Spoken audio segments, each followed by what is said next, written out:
جو دروازے زمین والوں کی تدبیروں سے بند ہوتے ہیں ان سے بڑے دروازے آسمان والے کے فضل سے کھلتے ہیں۔ مکار اپنی چالیں چلتے رہ جاتے ہیں اور رب کی کن سے وہ اپنے ہی جال میں الجھ کر رہ جاتے ہیں۔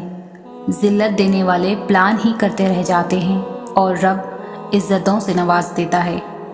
ایسا کچھ نہیں جو رب سے پوشیدہ ہو، اور ایسا بھی کچھ نہیں جو اس کے اختیار سے باہر ہو۔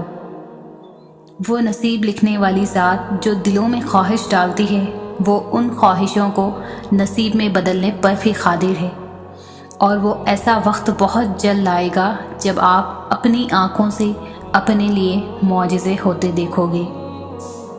اللہ کی محبت اتنی خاص ہے کہ اگر انسان جانماز پر صرف سر جھکا کر بیٹھا رہے، کچھ نہ بھی بولے، تب بھی وہ رب کچھ لمحوں بعد ایسا سکون بندے کے دل میں اتار دیتا ہے کہ لگتا ہے جیسے اس رب نے پریشان دل کو یہ سمجھا دیا ہو کہ میرے بندے نا امید مت ہو، میں ہوں نا، سب ٹھیک کر دوں گا۔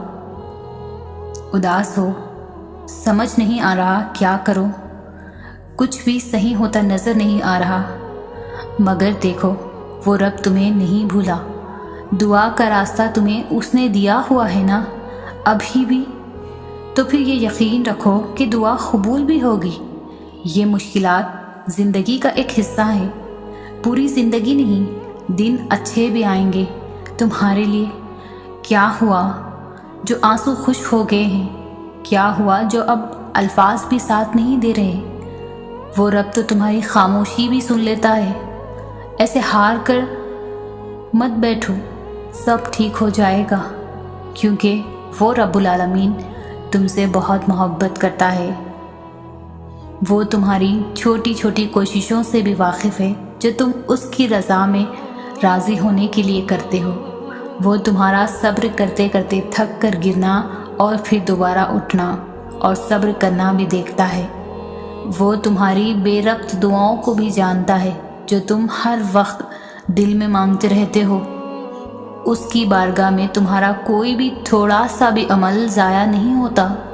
وہ دیکھ رہا ہے، وہ جانتا ہے تمہارا حوصلہ اور ہمت، وہ خوش ہے تم سے، اور اس کے پاس تمہارا اجر بھی تیار ہے۔ بس جلد تم اپنا اجر حاصل کر لو گے، اور پھر تم دیکھو گے کہ وہ رب واقعی کچھ نہیں بھولتا۔ وہ ہر کوشش، ہر عمل کا اجر دیکھ کر ہی رہتا ہے۔ اللہ دور کبھی نہیں جاتا۔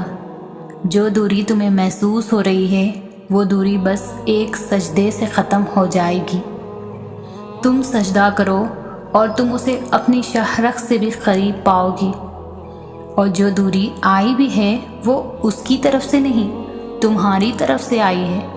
وہ دور نہیں جاتا، ہم خود ہی دور آ جاتے ہیں اپنی خواہشات کے پیچھے بھاگتے بھاگتے۔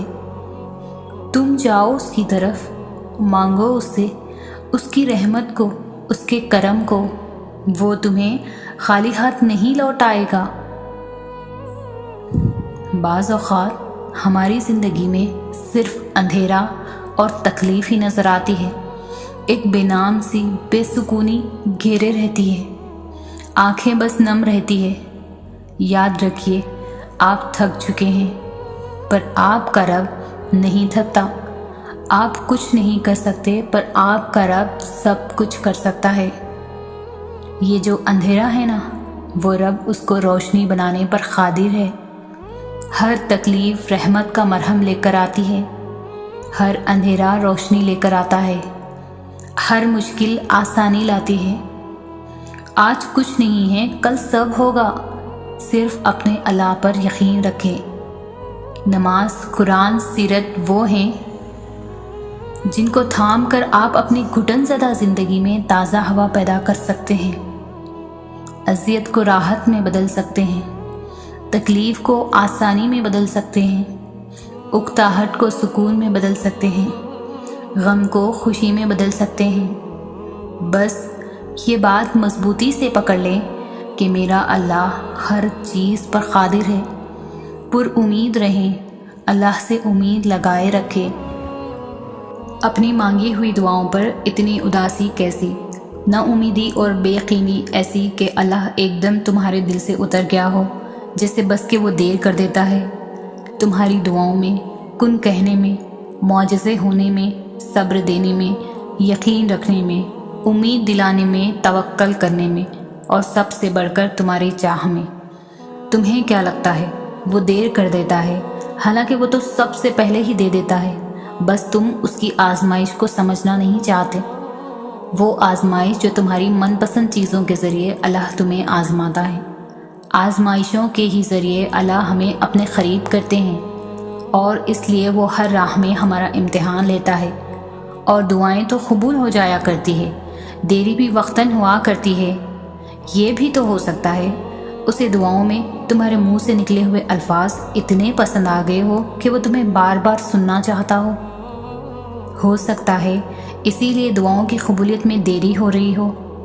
بس تم اللہ پر پختہ یقین کرے رکھو اور بار بار امید مت ہارا کرو۔ جس امید سے تم اللہ سے مانگتی ہو اسی امید سے صبر بھی کر لو۔ ہر چیز اپنے وقت پر مقرر ہے۔ دیکھنا ایک دن معجزہ ہو جائے گا اور تمہیں یقین نہیں آئے گا، وہ کن کہہ بھی دے گا اور تمہیں اپنے صبر کا اجر مل بھی جائے گا۔ وہ کیسے نہ کرے؟ بس وہی ہے جو اس جیسا کوئی نہیں، جو برے حالات کو اچھے حالات میں بدل سکتا ہے، جو بندے کا نصیب لکھ سکتا ہے، تو وہ سب کچھ کر سکتا ہے اور کیا کچھ نہیں۔ اللہ تعالیٰ کو بھی ہم سے یہی مطلوب ہے کہ ہم اسے یاد کریں، ہم اس سے محبت کریں، ہم اسے بار بار بلائیں، اس کے پاس جائیں۔ مگر مسئلہ پتہ ہے کیا ہے؟ ہم انسان اس کے پاس جاتے ہی تب ہے جب دنیا ہمیں توڑ چکی ہوتی ہے، جب ہمارے اوپر کوئی مشکل ہوتی ہے۔ حقیقت میں سب بھی اللہ کے حکم سے ہی ہوتا ہے تاکہ ہم اس کی طرف متوجہ ہوں، ورنہ تم دیکھو خوشی میں کون اللہ کو یاد کرتا ہے، بلکہ ہم تو سب سے زیادہ ناراض ہی اسے اپنی خوشی کے موقع پر کرتے ہیں۔ سمجھ رہے ہو نا ان آزمائشوں کے آنے کا مقصد؟ آزمائش تو تب شروع ہوتی ہے جب کوئی چیز جان سے زیادہ پیاری ہو جاتی ہے، جب اس چیز سے خود سے بھی زیادہ محبت ہو جاتی ہے۔ پھر اللہ اس محبت کا امتحان لیتا ہے کہ آخر اس چیز کے لیے تم کتنا صبر کر پاتے ہو، کس جنون کی حد تک پہنچ پاتے ہو، اور سب سے بڑھ کر یہ کہ کیا تم اللہ کی رضا میں راضی رہ جاتے ہو۔ اللہ کو تمہاری عبادتوں کی ضرورت نہیں ہے، اس کی عبادت کے لیے سارا جہاں ہے۔ وہ تو بس تم سے محبت چاہتا ہے۔ بتاؤ پھر جس محبت کا وہ حقدار ہے، کہ تم اسے وہ محبت دے پاتے ہو؟